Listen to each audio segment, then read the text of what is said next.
Bonjour. Les écrivains néo-québécois originaires du Maghreb sont de véritables acteurs et vecteurs de la transmission de l'histoire et de leur migration. Ces auteurs et leur œuvre sont des témoins de l'histoire. Ce sont aussi des médiateurs de par leur activité d'écriture, leur engagement dans la vie sociale et citoyenne, et aussi de par la publication de leur œuvre permettant l'interpellation des difficultés de la migration, en plus de contribuer à un sentiment de participation et d'appartenance identitaire à la société d'accueil. À travers les personnages et leurs échanges, le lecteur s'initie aux différentes facettes des relations interculturelles dont les mécanismes sont à l'œuvre dans les romans de ces auteurs de consonance maghrébine.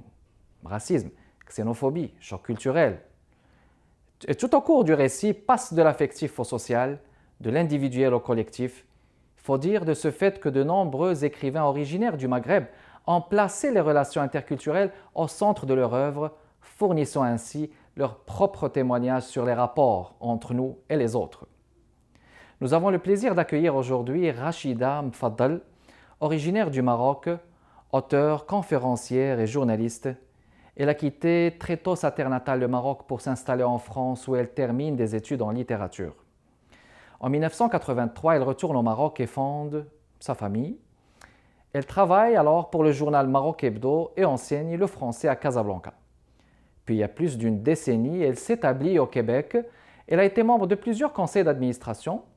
Elle est l'auteur, entre autres, de SIA Étrange-étrangère, de Canada les simples.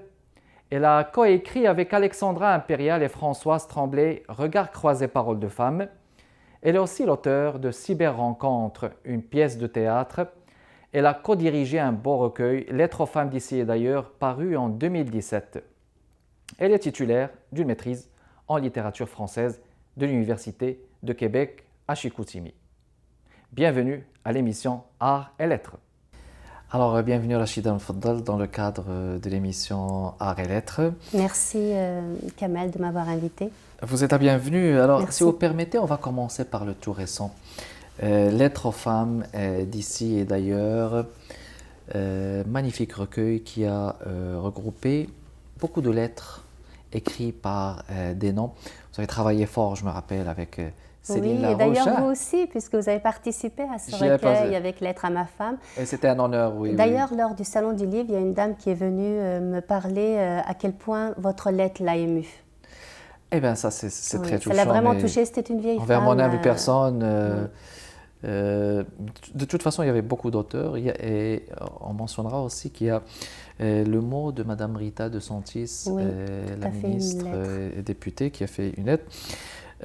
C'est une très belle initiative. Merci beaucoup. En compagnie de Céline Larouche, vous avez co-dirigé. Qu'est-ce qui a dicté? J'aimerais savoir qu'est-ce qui a dicté d'abord une telle initiative, un tel recueil, d'adresser une lettre à des femmes. En fait, c'est venu. J'ai donné un cours sur l'islam et la révolution arabe à l'Université du Québec à Chicoutimi. Lors de ce cours-là, j'ai parlé de la révélation. On a parlé de l'âge d'or de l'islam. Il y a eu la première, la deuxième guerre mondiale. Et nous sommes arrivés au vivre ensemble. Pour moi, c'est un processus qui se suivait. Donc, notre dernière séance, c'était la condition de la femme. Aussi, également. Alors, on y allait de la condition de la femme dans l'islam, dans l'Ancien et le Nouveau Testament. Donc, chacune y allait de son expérience. Et en parlant du vivre ensemble, chacune voulait faire écrire une lettre à une femme d'ici et d'ailleurs. J'ai été très touchée par un élan de solidarité. Et c'est lors d'une séance où nous avions des discussions que tout à coup, ça s'est animé en moi, il fallait qu'on écrive un recueil. J'en ai parlé à Céline Larouche qui a d'emblée accepté. Avec Céline, et puis non seulement ça, mais c'est une lettre, parce que adresser une lettre, j'imagine à quel point ça pourrait être inspirant, parce qu'on s'adresse directement à une personne qu'on ne voit pas au début, et puis c'est un tu, on peut tutoyer, et puis on peut dire des choses. Puis le registre est courant, il est familier, on peut écrire comme on parle. Donc ça donne une grande liberté pour ceux qui n'ont pas l'habitude d'écrire aussi. Exactement. Alors, la femme, c'est l'avenir de l'homme, comme disait Aragon. Hein. Et puis cet hommage aux femmes, j'imagine, dans le fond, c'est comme une sorte de complémentarité aussi. On est en train de dire la complémentarité à l'homme, parce que la femme et l'homme se complètent de toute façon. Bien sûr, c'est la moitié de l'humanité, et puis l'âme n'est rien sans la femme, et puis la femme également n'est rien sans l'homme. On est obligé de s'entraider, d'être ensemble. Alors, dans le fond, c'est quoi les valeurs que vous avez trouvées qui manquent, qui ont motivé ces valeurs qui manquent et qui ont motivé l'écriture et qui ont motivé cet encouragement d'écrire des lettres? C'est que quand il y a eu le fameux débat sur la charte des valeurs québécoises, quelque part je me suis sentie meurtrie parce que c'était une période qui était très houleuse, et moi-même j'ai reçu des invectives et tout par rapport à l'islam et tout. Donc pour moi c'est important de dépasser tout ça, et puis que ce soit notre humanité qui transcende toutes les disparités entre les individus. Donc c'est pourquoi qu'une lettre écrite aux femmes d'ici et d'ailleurs, c'est un peu comme dire que l'autre c'est soi. Ça devient un miroir, ça devient quelque chose on peut regarder, oui. Tout à fait. Exactement. Donc et une lettre, ça donne un épanchement de l'âme. On peut se confier à la personne, on peut lui dire tout ce qu'on a envie de dire. Donc en écrivant à une femme d'ici ou d'ailleurs, c'est une femme à laquelle c'est un lien qui se resserre. C'est un lien qui se resserre dans le fond. Hein. Et puis, il y a un travail fait au niveau de l'expression de la différence. Une femme qui, pas juste au Québec, mais une femme au Maroc, en Inde, on peut même adresser une lettre à sa maman, comme vous l'avez fait, Rachida. Oui, tout à fait. Et puis, il y a un lien affectif donc, qui se crée à travers la lettre en question. Puis ça me rappelle aussi, c'est un magnifique livre aussi, vous avez donné la parole à des femmes. Regard croisé, parole de femmes, mesdames et messieurs, de Rachida Mfaddal. Il y a un fil conducteur entre les deux? Oui, alors c'est toujours le partage, c'est toujours la complémentarité, c'est toujours notre humanité qui transcende nos différences. Dans cette histoire-là, ce sont 3 femmes, une juive, une musulmane et une chrétienne. Et au fond, chacun a des convictions différentes. Mais nous sommes pareils, nous avons des parcours qui se ressemblent. Nous pouvons vivre la douleur, le bonheur. En fait, souvent, on l'oublie.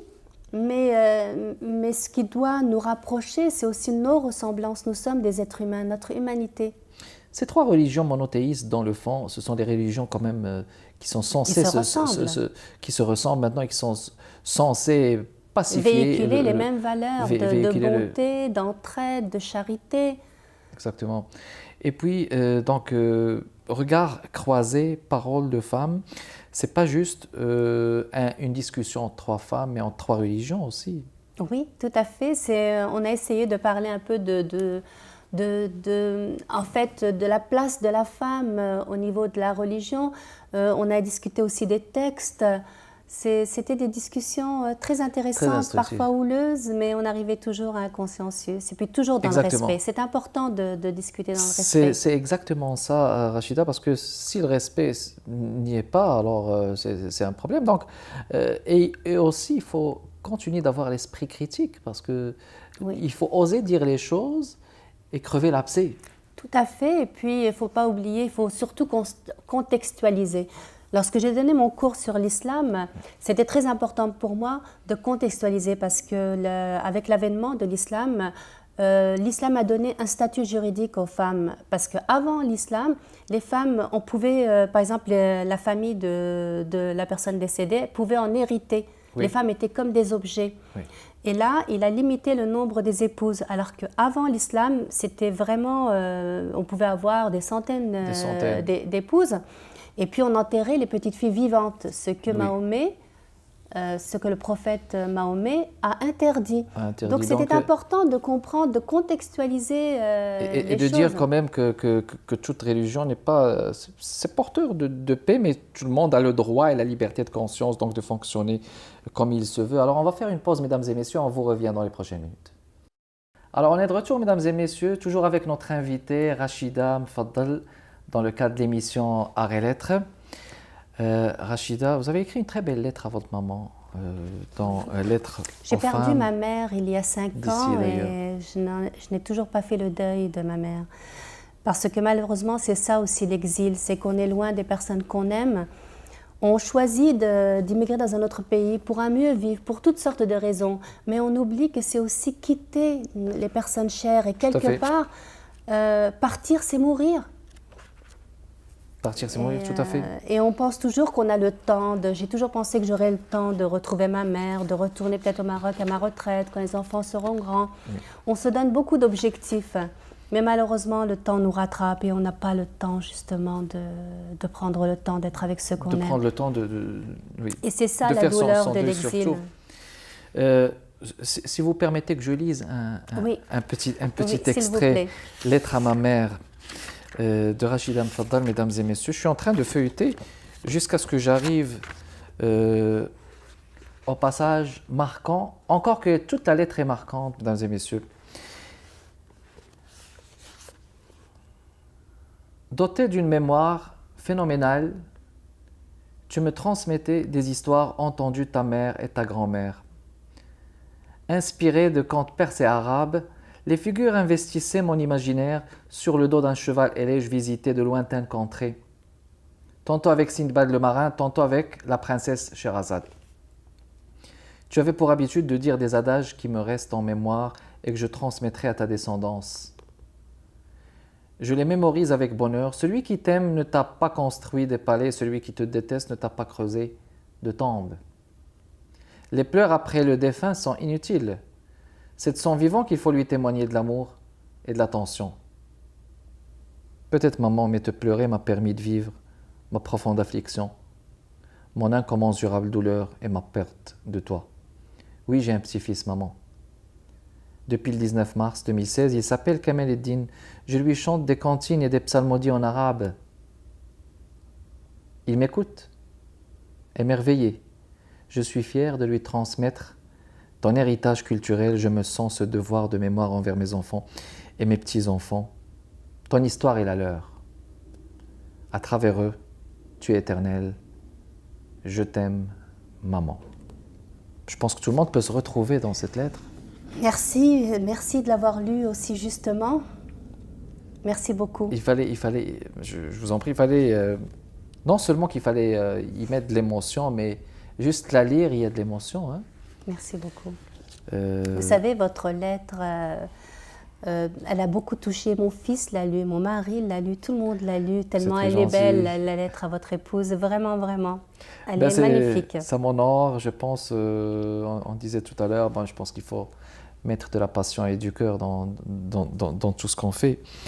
Alors, Rachida, votre engagement en littérature est quand même très intéressant. Vous avez écrit Le destin d'Assia étrangère. Ça, c'est le destin d'une jeune fille immigrée. Puis elle va retourner, hein, oui. Et puis elle va se sentir complètement déphasée, dépaysée de son pays d'origine. Elle va avoir des problèmes avec son mari. Oui. On l'a forcée à se marier avec ce monsieur. Puis il y a Canada, elle est simple, que j'ai lu au moins 3 fois. Canada, elle est simple. Nabil et Samia. D'ailleurs, votre livre J'ai tué l'hiver est très magnifique. Mais je vais vous dire, je préfère qu'on reste avec vous. Mais comme je voulais vous dire que Nabil et Samia, c'est comme si on voit, vous écrivez avec un style cinématographique, on voit les images défiler, hein, qui ont rencontré d'énormes difficultés d'intégration. Quelles sont les difficultés d'intégration qu'on rencontre ? Mais le problème d'intégration, déjà, le problème, c'est de travailler. Parce que le vivre ensemble, on le vit, par exemple, dans le cadre d'un travail, dans le cadre des études. Mais quand on sait que dans la communauté maghrébine, il y a près de 30% de chômage, le vivre ensemble est difficile. Parce que quand il n'y a pas de travail, il n'y a pas de dignité.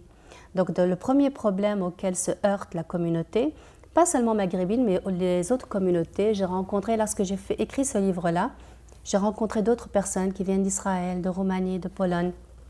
Et toutes ont vécu la même difficulté pour trouver un travail. Et ça crée un creuset au sein du couple. Parce lorsqu'il n'y a pas d'argent, lorsqu'il n'y a pas de travail, on se heurte à un mur incommensurable. Il n'y a plus de communication dans le couple. Et en général, lorsqu'on est dans le pays d'origine, il y a la famille tout autour. Il y a comme des socles de référence qui nous tiennent. Mais lorsque le couple immigre, le couple est à nu. il n'y a plus les balises, il n'y a plus rien. Il n'y a plus rien, il n'y a plus personne. Alors que dans les pays d'origine, il y a les fêtes religieuses, il y a les fêtes qui ponctuent le temps et qui permettent d'avoir des bonheurs, de se retrouver en famille. Mais alors que dans l'immigration, tout cela se perd tranquillement. Se perd. Je vais rappeler, mesdames et messieurs, que d'abord ça a été écrit dans une première version, le Mirage canadien, puis après c'est Canada aller simple, ça c'était la première version. Et il va être réédité par les éditions Fides. Ah, il va être réédité sous le titre Canada aller simple. Excellent.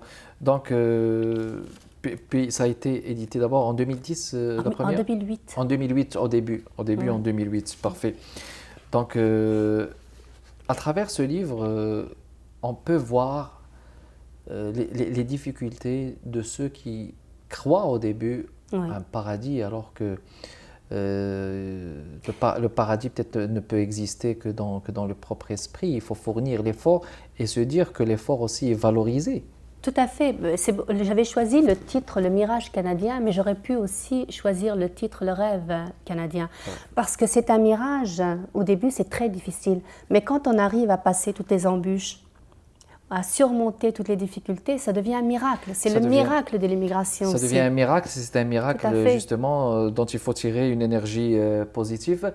Alors on va faire une pause, mesdames et messieurs, on revient avec notre invitée, Madame Rachida Mfadal.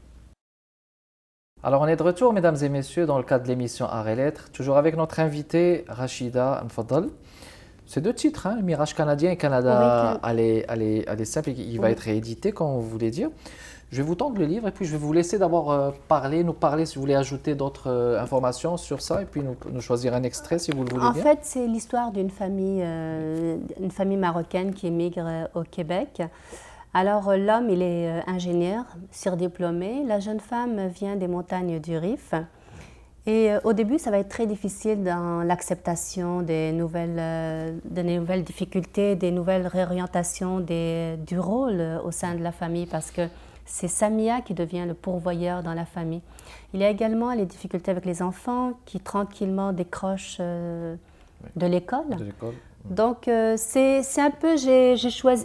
Au début, j'avais décidé d'écrire un essai. J'avais fait des recherches auprès d'une cinquantaine d'immigrants. Et après, je me suis dit que pour toucher les gens, pour les faire réfléchir, il fallait une trame romanesque. Et c'est comme ça que j'ai bifurqué, j'ai écrit un roman. Au début, il y avait environ 800 pages. Oui. Ensuite, on a coupé. Ça c'est d'énergie, hein? Oui, j'ai beaucoup écrit avec la musique qui me revenait, les chansons, c'était des chansons d'Enrico Macias. Ah, en plus. La poussière, le titre c'était La poussière dans les talons de mes souliers. Oui. Donc j'écoutais beaucoup, ça me donnait beaucoup d'énergie. J'ai versé beaucoup de larmes en l'écrivant parce que j'ai rencontré des personnes en souffrance, hein, des ingénieurs, des médecins, chauffeurs de taxi. Et des universitaires, femmes de ménage, c'est vraiment pas facile toute cette... Mais je pense que c'est un tremplin aussi donc pour arriver... Tout à fait. Parce que je pense que c'est jamais une tâche facile que de s'établir et s'établir de manière définitive et harmonieuse. Mais je pense que vous avez choisi un extrait, si vous voulez bien le partager avec nos téléspectateurs.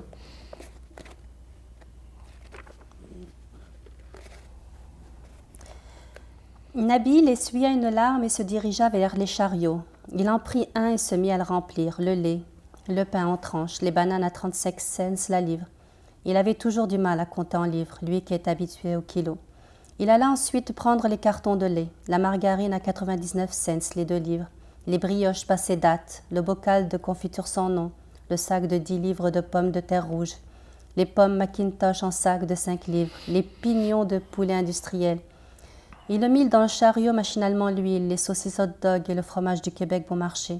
Il est pris de honte à reluquer les extras, mais se fit violence pour s'en tenir à sa liste.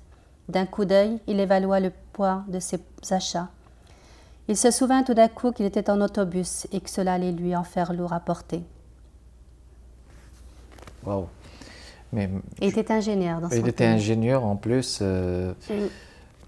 C'est toujours quand même compliqué. Moi, j'allais même dire que tout de même, l'intégration, je trouve que c'est un mot peut-être assez intense, mais il y a toujours un effort personnel et l'historique qu'on porte aussi avec soi. Il y a un passé aussi avec soi. Se dire qu'on a été très bien, puis après se dire, bon, où est-ce que je me suis trouvé? Mais c'est des regrets. Bon, il y en a qui vont avoir du courage, qui vont avancer. Dans cette histoire-là, Nabil retourne dans son pays et Samia, elle reste ici. Mais c'est aussi d'accepter aussi de changer ses habitudes, de se remettre en question. C'est très important. Une remise en question. Ne serait-ce que pour les enfants, parce que les enfants, c'est leur pays, ils peuvent s'épanouir.